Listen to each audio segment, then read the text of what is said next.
창세기 42장 우리 18절에서 20절까지 말씀을 함께 보도록 하겠습니다. 창세기 42장 18절에서 20절까지 우리 한 목소리로 함께 읽도록 합니다. 사흘 만에 요셉이 그들에게 이르되 나는 하나님을 경외하노니 너희는 이같이 하여 생명을 보존하라. 너희가 확실한 자들이면 너희 형제 중 한 사람만 그 옥에 갇히게 하고 너희는 곡식을 가지고 가서 너희 집안에 굶주림을 구하고 너희 막내 아우를 내게로 데리고 오라. 그러면 너희 말이 진실함이 되고 너희가 죽지 아니하리라 하니 그들이 그대로 하니라. 아멘. 오늘 본문은 요셉이 애굽에 온 이 형제들을 정탐꾼으로 몰아세우며 그들의 진심을 시험하는 장면이죠. 형제들은 자신들의 가정들을 설명을 했고 요셉은 막내 베냐민을 데려오라고 그들에게 요구를 합니다. 그리고 한 형제를 가두죠. 오늘 본문을 우리 좀 더 깊이 살펴봅니다. 내용 관찰 1번입니다. 형제들은 자신들이 정탐꾼이 아니라는 것을 어떻게 설명합니까? 13절 말씀을 보니 형제들은 이 자신들이 정탐꾼이 아니라는 것을 매우 강력하게 말하죠. 우리는 다 한 사람의 아들들이며 본래 성실한 자들이지 정탐꾼이 아니다라고 말입니다. 내용 관찰 2번입니다. 요셉은 사흘 후 형제들에게 정탐꾼이 아님을 어떻게 증명하라고 명령합니까? 요셉은 사흘 후 형제들에게 그들의 막내 제일 동생이죠. 그 베냐민을 데리고 오라고 명령합니다. 그래야 지금 그들의 말, 형제들의 말이 진실된다라고 증명할 수 있다라고 말입니다.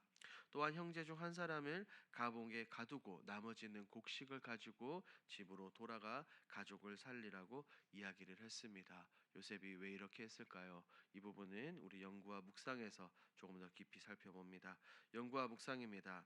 요셉은 왜 형제 중 한 사람만 옥에 가두고 나머지 형제들이 막내를 데려오게 합니까? 요셉이 형제 중 한 사람만 옥에 가두고 나머지를 집으로 돌려보낸 것은 그냥 단순한 행동이 아니라 여러 가지 의미가 담겨 있습니다. 몇 가지로 한번 정리해 볼까요? 첫 번째, 요셉의 의도는 가정을 살리려는 배려입니다. 만약에 이 지금 애굽으로 내려온 형제들을 모두 억류했다면 어떻게 되겠습니까? 가나안에 남아있는 야곱과 그의 나머지 가족들은 흉년 속에서 그들은 굶주림으로 고통을 받았을 것입니다. 요셉은 자신을 팔았던 이 형제들 앞에서 그들에게 보복할 수 있었지만 요셉은 감정보다 그 안에 있는 그 멀리에 있는 가족의 생존을 먼저 생각했습니다. 이것은 요셉 안에 있는 하나님의 마음을 미리 볼 수 있죠. 두 번째, 형제들의 마음을 시험하기 위함입니다. 요셉은 그들의 제일 막내 베냐민을 데려오라 요구하면서 형들이 과거처럼 자기를 팔았을 때처럼 시기와 질투에 사로잡혀 있을지 아니면 그 사건 이후에 오랜 시간이 지나며 형들이 변화되었을지 요셉은 확인하고 싶었습니다. 과거 요셉은 편애받는 아들이라는 이유로 형제들에게 굉장히 큰 미움을 받고 팔렸죠. 이에 이제 베냐민도 같은 자리에 서 있는 상황에서 한 형제들이 베냐민을 지켜내는지 시험하고 싶었던 것입니다. 이것은 회개와 화해를 위한 하나님의 놀라운 과정의 일부분이죠. 세 번째, 하나님의 뜻을 따라 문제를 해결하기 위함입니다. 요셉은 즉흥적으로 감정적으로 반응하지 않았습니다. 억울했던 과거를 생각해보면 당연히 분노와 보복으로 나아갈 수도 있었지만 요셉은 묵묵히 섬기면서 하나님의 큰 섭리를 바라보았습니다.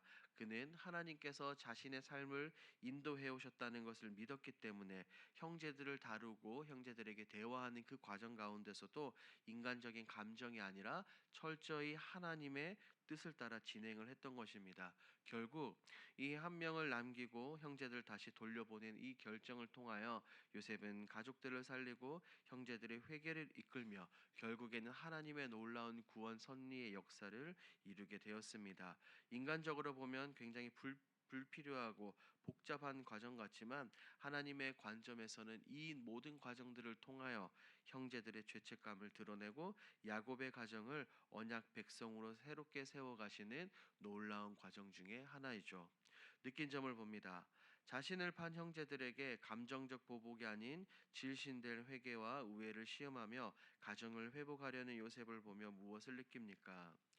저는 오늘 본문에 등장하는 요셉의 모습을 보며 많은 도전을 받습니다. 우리가 인간적인 눈으로 본다면 가장 자연스러운 반응은 분노와 복수입니다. 하지만 요셉은 자신의 아픔과 상처와 눈물을 복수로 행동하지 않고 하나님의 섭리를 기준으로 형제들을 대합니다.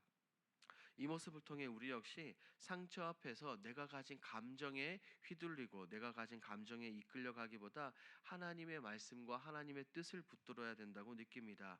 누군가를 용서하기보다 미워하고 싶은 마음들이 있죠. 때로는 보복하고 싶은 마음들도 있습니다. 그것은 우리가 연약한 사람이기 때문에 인간적으로 너무나 당연합니다. 하지만 하나님을 믿고 그리스도인이라고 말하는 사람들은 감정이 아니라 철저하게 하나님의 뜻에 주님의 뜻에 따라 모든 문제를 풀어가야 합니다. 그래야 결국 회복과 화해의 열매를 맺을 수 있는 것이죠. 오늘 본문에 나오는 요셉은 형제들의 잘못을 그냥 덮어버린 것이 아니라 형제들에게 회개를 통해 진정한 회복을 이끌었습니다. 저는 여기서 사랑은 진리를 무시하지 않고 진리를 통해 말씀을 통해 다시 세워진다는 사실 역시 확인할 수 있었습니다. 우리의 삶에서도 관계의 어려움과 갈등이 있을 때 감정적으로 반응하지 않고 하나님의 마음과 하나님의 시선으로 모든 상황을 바라보고 문제를 해결해야 된다고 생각을 해봅니다. 적용입니다. 나에게 상처 주거나 손해를 끼친 사람을 극률한 마음으로 용서한 적은 언제입니까?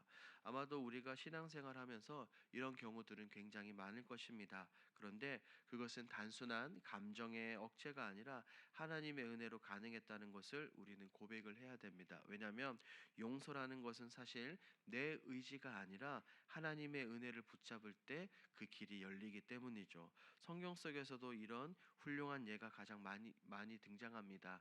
가장 대표적으로 우리 주 예수 그리스도를 볼 수 있겠죠.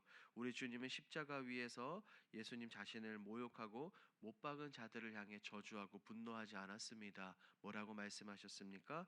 아버지여 저들의 죄를 용서하여 주옵소서 자기들이 하는 것을 알지 못합니다라고 말입니다.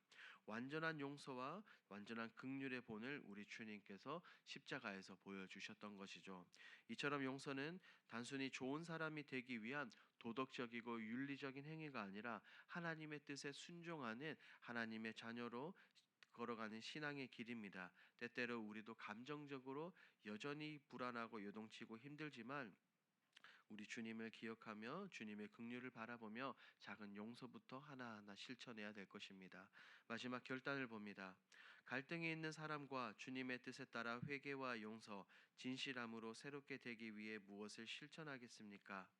오늘 말씀을 생각하며 다음과 같은 결단을 해보는 것은 어떻겠습니까?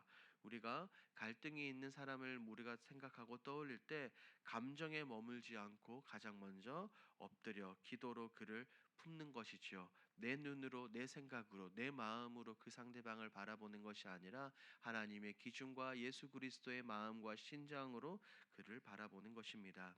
더불어 회개와 용서를 미루지 않고 작은 말 한마디와 행동부터라도 진실함으로 상대방에게 다가가는 것입니다. 화해를 시도하며 우리 주님의 뜻에 순종해 보는 것이죠. 물론 우리가 연약하기 때문에 쉽진 않을 것입니다. 하지만 그리스도인으로서 살아가며 최선을 다해 노력한다면 우리 주님처럼 그리고 본문에 나오는 요셉처럼 너무나 귀한 열매를 얻을 수 있을 것입니다. 이것을 기억하시고 오늘 우리의 하루의 삶 가운데 이 모든 것을 실천하시는 저와 여러분들이 되길 우리 주님의 이름으로 축복합니다. 아멘. 오늘 들은 말씀을 기억하며 함께 기도하겠습니다. 첫 번째, 내 뜻이 아닌 하나님의 뜻을 따르게 하옵소서. 두 번째, 나를 아프게 한 사람과의 관계를 내 감정대로 처리하지 않고 주님의 뜻을 따르게 하옵소서. 우리 9월 공동 기도 제목입니다. 하나님께서 일하시는 건축이 되게 하시며 철저하게 기도로 진행되게 하옵소서. 모든 성도가 한 마음으로 기쁨으로 동참하는 건축이 되게 하옵소서. 이와 같은 공동 기도 제목으로 기도하시고 여러분들이 가지고 오신 개인 기도 제목으로 자유롭게 기도하시다가 돌아가겠습니다. 우리 주여 힘차게 부르짖고 기도합니다. 주여